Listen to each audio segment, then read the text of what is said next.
आइए आज हम पढ़ते हैं शेरशाह सूरी के बारे में। शेरशाह सूरी का शासन पीरियड 1540 से लेकर 1545 ईस्वी तक 45 ईस्वी तक था।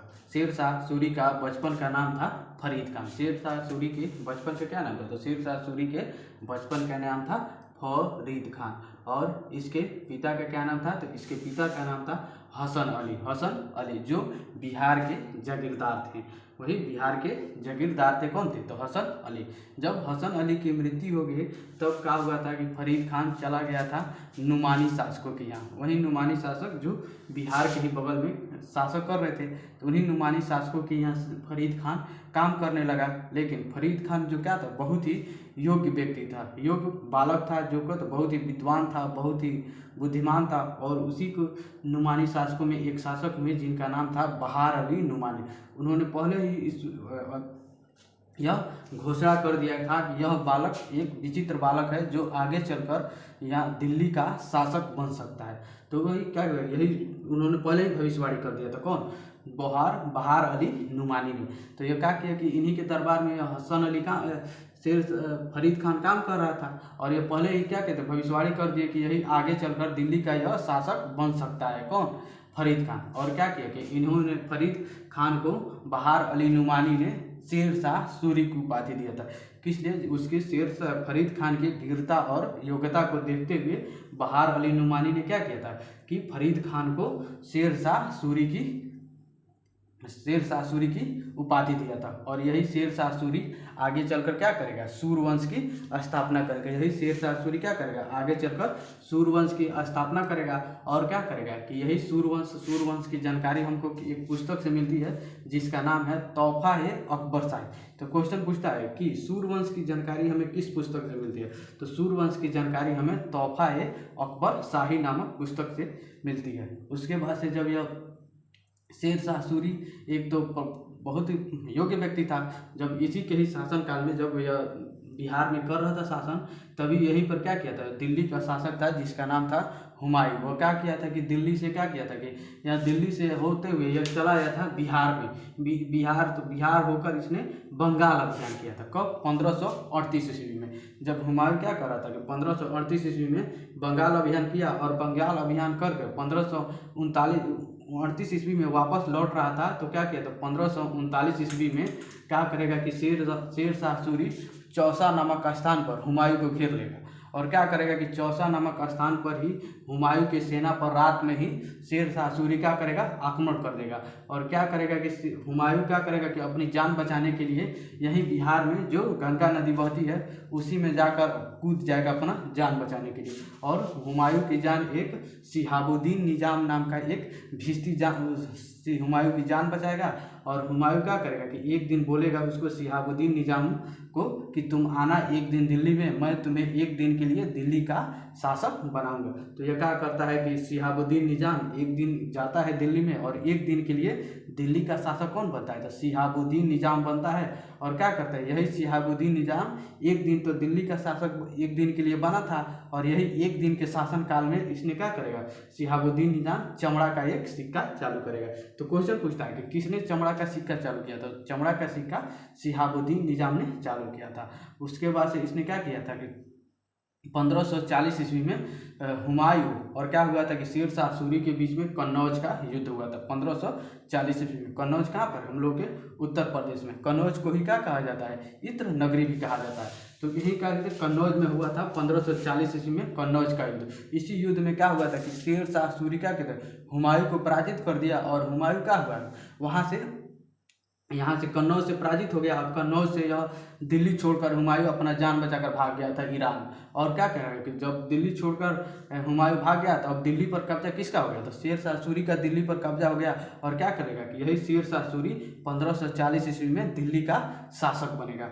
1540 ईस्वी में कौन बनेगा? शेरशाह सूरी। और यह क्या करेगा कि शेरशाह सूरी जब दिल्ली का शासक बनेगा तो यह क्या करेगा? हजरत-ए-आला की उपाधि धारण करेगा। हजरत-ए-आला की उपाधि धारण कौन करेगा? तो हजरत-ए-आला की उपाधि शेरशाह सूरी धारण करेगा। उसके बाद से जब यह शेर शाह सूरी दिल्ली का शासक बन गया तो इसने अब कौन से अभियान किया था। जैसे शेर शासक बनने के बाद यह कौन सा युद्ध किया, तो इसने क्या किया था, पहला अभियान इसने 1541 ईस्वी में गख्खर जाति के विरुद्ध किया था। कौन, शेर शाह सूरी, गख्खर जाति के विरुद्ध। तो गख्खर जाति के विरुद्ध इसने किया था। तो इसमें क्या किया था कि इसी गख्खर जाति के विरुद्ध इसने क्या किया था, तो इसने एक गख्खर को तो इसने पूरी तरह से समाप्त नहीं किया था शेर शाह सूरी। इसने गख्खर जाति से बचने के लिए इसने क्या किया था, शेर शाह सूरी ने रोहतासगढ़ का किला का निर्माण कराया था। तो क्वेश्चन पूछता है कि रोहतासगढ़ का किला का निर्माण किसने कराया था, तो वही शेर शाह सूरी ने कराया था। किसके, गख्खर जातियों से बचने के लिए। उसके बाद से इसने क्या किया था कि 1542 ईस्वी में मालवा अभियान किया, जो मालवा का मध्य प्रदेश के है। तो यही मालवा अभियान किया, और मालवा अभियान में क्या किया, मालवा अभियान में भी शेर शाह सूरी विजयी रहा था। उसके बाद से इसने 1543 ईस्वी में रायसीन अभियान किया। कौन, रायसीन अभियान। तो रायसीन के उस समय राजा थे जिनका नाम था पूरनमल। अब क्या हुआ था कि इसी पूरनमल को शेर शाह सूरी धोखे से जाकर इनकी हत्या कर दिया था, पूरनमल को। और क्या कहते हैं, जब यह पूरनमल की शेर शाह सूरी ने धोखे से जाकर हत्या कर दिया, तो जिसके वजह से पूरनमल की जो साम्राज्य में जितनी भी महिलाएं थी वो जाकर करके जौहर कर ली थी, जिसके वजह से बहुत सी महिलाएं जौहर कर ली थी।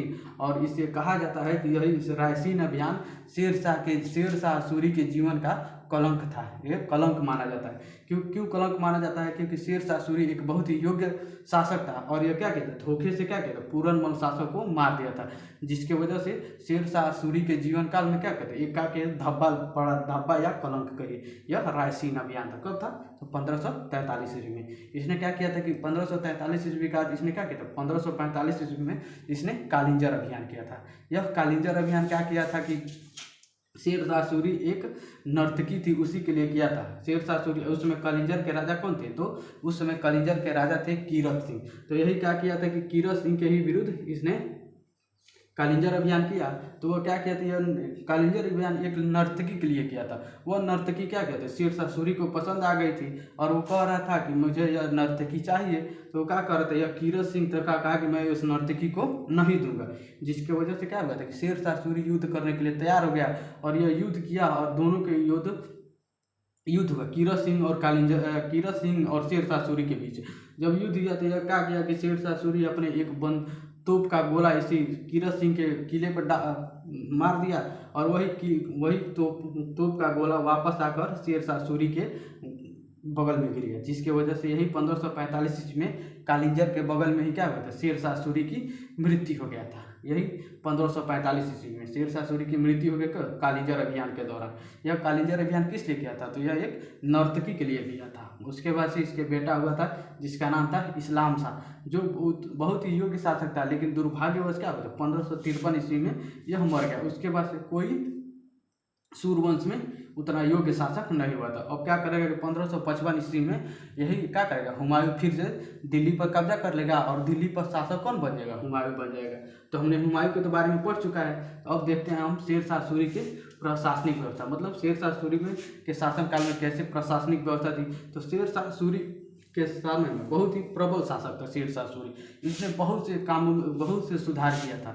शेर शाह सूरी के कामों को अनुसरण अकबर ने किया था, इसलिए अकबर को शेर शाह सूरी को अकबर का पथ प्रदर्शक कहा जाता है। तो जितने भी शेर शाह सूरी ने काम किया था उन कामों का अनुसरण कौन कर रहा है, किया था, तो अकबर किया था। अकबर जानते हैं वो बहुत ही योग्य शासक था अपने शासन का, अपने पीरियड में। उसके बाद अकबर इसने क्या किया था कि शेर शाह सूरी ने पाटलिपुत्र का नाम बदल कर क्या कर दिया था, पटना कर दिया था। और इसने क्या किया था कि भूमि के मापने के लिए इसने, और भूमि को मापने के लिए कहिए, और इसने क्या किया था, भूमि पर टैक्स चोरी से बचने के लिए इसने क्या किया था, जाब्ती व्यवस्था को शुरू किया था। तो क्वेश्चन पूछता है कि जाब्ती व्यवस्था किसने चालू किया था, शेर शाह सूरी ने चालू किया था।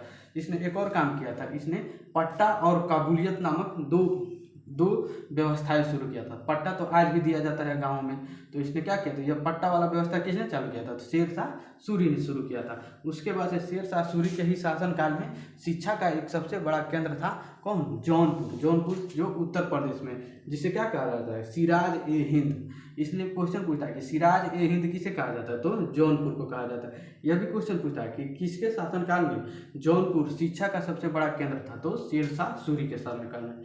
और उसके बाद से इसने शेरशाह सूरी ने क्या किया था कि 3 ठो सिक्का चालू किया था। इसने क्या किया था कि एक सोने का सिक्का चालू किया था, जो सोने के सिक्का को क्या कहा गया, सोने के सिक्का को असरफी कहा गया। और उसके बाद से इसने चांदी को सिक्का चालू किया था, जिसे क्या कहा गया, रुपया कहा गया, जो आज भी चलता है। और उसने क्या किया था, एक तांबे का सिक्का चालू किया था। तांबे के सिक्का को क्या कहता है, तांबे को सिक्का को दाम कहा जाता है। दाम भी तो आज भी चलता है, तो हम लोग नहीं पूछते हैं कि कितना रुपया दाम है, तो यह दाम वाला व्यवस्था कहाँ से चालू हुआ था, यही शेरशाह सूरी ने चालू किया था। इसने जो 3 ठो सिक्का चालू किया था। और उसके बाद से इसने एक और काम किया था कि शेरशाह सूरी ने इसने दिल्ली में एक किला ए कुहाना नामक एक मस्जिद का निर्माण कराया था। कई बार क्वेश्चन पूछा है कि दिल्ली में किला ए कुहाना नामक मस्जिद का निर्माण किसने कराया था, तो शेरशाह सूरी ने कराया था।